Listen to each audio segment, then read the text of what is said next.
पुत्रदा एकादशी व्रत कथा। युधिष्ठिर ने पूछा, हे मधुसूदन, श्रावण मास के शुक्ल पक्ष में किस नाम की एकादशी होती है? कृपया मेरे सामने उसका वर्णन कीजिए। भगवान श्री कृष्ण बोले, राजन, प्राचीन काल की बात है। द्वापर के प्रारंभ का समय था।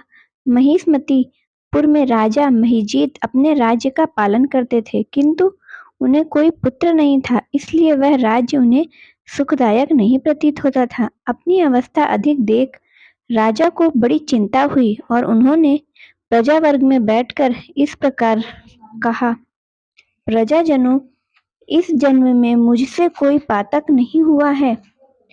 मैंने अपने खजाने में अन्याय से कमाया हुआ धन नहीं जमा किया है। ब्राह्मणों और देवताओं का धन भी मैंने कभी नहीं लिया है।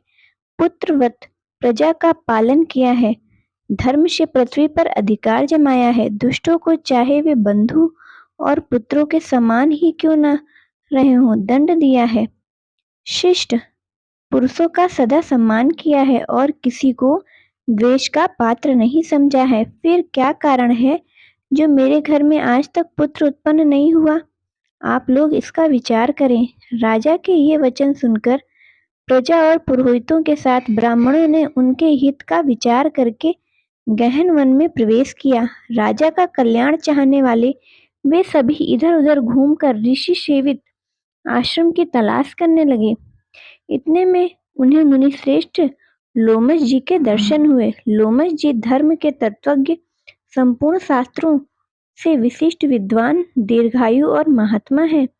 उनका शरीर लोम से भरा हुआ है। वे ब्रह्मा जी के समान तेजस्वी हैं। एक एक कल्प बीतने पर उनके शरीर का एक एक लोम विशीर्ण होता है, यानी कि टूटकर गिरता है, इसलिए उनका नाम लोमस हुआ है। वे महामुनि तीनों कालों की बातें जानते हैं। उन्हें देखकर सब लोगों को बड़ा हर्ष हुआ। लोगों को अपने निकट आया हुआ देखकर लोमा जी ने पूछा, तुम सब लोग किस लिए यहाँ आए हो? अपने आगमन का कारण बताओ।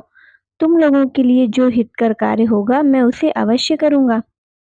प्रजाजनों ने कहा, ब्राह्मण, इस समय महिजीत नाम वाले जो राजा हैं, उनके कोई पुत्र नहीं है। हम लोग उन्हीं की प्रजा हैं, जिनका उन्होंने पुत्र की भांति पालन किया है। उन्हें पुत्रहीन देख उनके दुख से दुखित होकर हम तपस्या करने का दृढ़ निश्चय करके यहाँ पर आए हैं। राजा के भाग्य से इस समय हमें आपका दर्शन मिल गया है।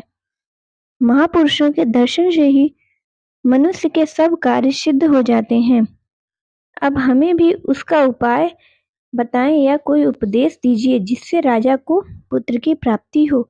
उनकी बात सुनकर महर्षि लोमस 2 घड़ी के लिए ध्यान मग्न हो गए। तत्पश्चात राजा के प्राचीन जन्म का वृत्तांत जानकर उन्होंने कहा, प्रजावंद, सुनो। राजा महिजीत पूर्व जन्म में मनुष्यों को चूसने वाला धनहीन वैश्य था।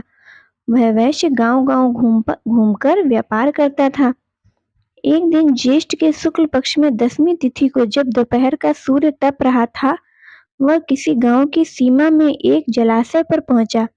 पानी से भरी हुई बावली देखकर वैश्य ने वहां जल पीने का विचार किया। इतने में वहां अपने बछड़े के साथ एक गौ भी आ पहुंची। वह प्यास से व्याकुल थी और ताप से पीड़ित थी, अतः बावली में जाकर जल पीने लगी। वैश्य ने पानी पीती हुई गाय को हाँक कर दूर हटा दिया और स्वयं पानी पीने लगा।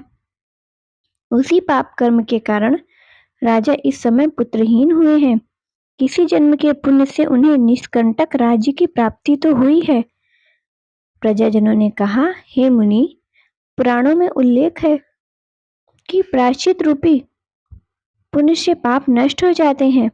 अतः ऐसे पुण्य कर्म का उपदेश कीजिए जिससे उस पाप का नाश हो जाए।